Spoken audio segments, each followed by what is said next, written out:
Inisheetiiviiwwan mootummaan xiyyeeffannoon hojjechaa jiru keessaa inni tokko hojii ashaaraa magariisaati. Hojii ashaaraa magariisaatiin waggoottan darban jijjiiramoonni hedduunis mul'ataniitii jiru.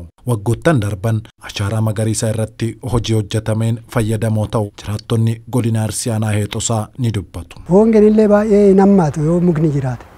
Muka jechuun waan salphaa miti garuu namni tokko waan akka salphaatti ilaala. Salphaa miti muka jechuun namsee namaati jechuun hin danda'amu. Akka mataa kiyyaatitti yoo xiqqaate kana hundee 400 karoorfadheen jira. Ka nyaata namaa fi nyaata horii dabalatee jechuudha. Jijjiiramni qilleensaa baay'ee gaariidha. Jijjiiramni qilleensaa duraa yoo waggaa 4 booda duratti mirga ministeeraa egaa ashaaraa magariisaa jedheen boodatti kan waan jedhan waqtiidha roobni illee nu roobaa jiru. Yeroo illee abiraata illee nu deebi'aa jiru. Akka Aanaa Heexosaatti hojii ashaaraa magariisaa hojjetameen jiraattotaaf faayidaa guddaa argamsiisuu kan dubbatan itti aanaan bulchaa fi itti gaafatamaan waajjira qonnaa aanichaa obbo Nuuroo Huseen gandoota gammoojjii aanichaa keessatti haalli qilleensaa mijataan akka jiraatu taasiseetii jira jedhu.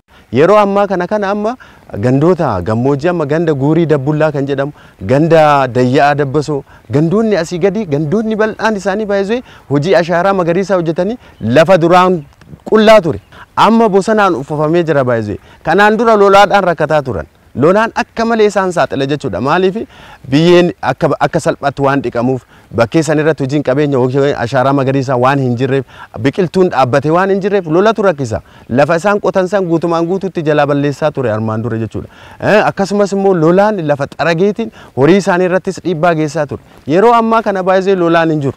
Lolaan agas maran jiru maaliif biqiltuun adda addaa waan dhaabbateef akka salphaatti biyyoo qabatee gadi hin deemne waan ta'eef jechuudha. Akka godina Arsiitti hojii ashaaraa magariisaatiin aanota gammoojjii keessatti jijjiiramoonni haala qilleensaa fi jiruu fi jireenya qonnaan bultootaa irratti fooyyee guddaan jiraachuu kan dubbatan itti gaafatamaan waajjira qonnaa godina Arsii obbo Gannaa Mohammad biqiltuu nyaata namaaf ta'u eegumsa biyyoof kan oolu kuduraa fi muduraa akkasumas immoo nyaata beeladaatiif oolan dabalatee biqiltuu miiliyoona 200 fi miiliyoona 83 qophaa'uu kaasu. Bara kana biqilaa gara miiliyoona 200 miiliyoona 81 qopheessinee inni karoorfannee hojjetaa jirra.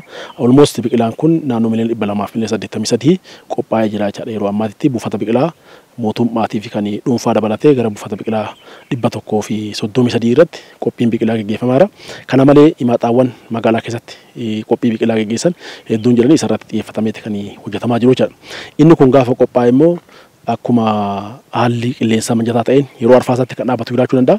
Yeroo immoo baay'een 90 ol yeroo ganna roobni roobutti dhaabbata waan ta'eef kana qophiin dursaa qophiin boollaa akka inni godhamuu danda'u godhameetu hojjetamaa jira.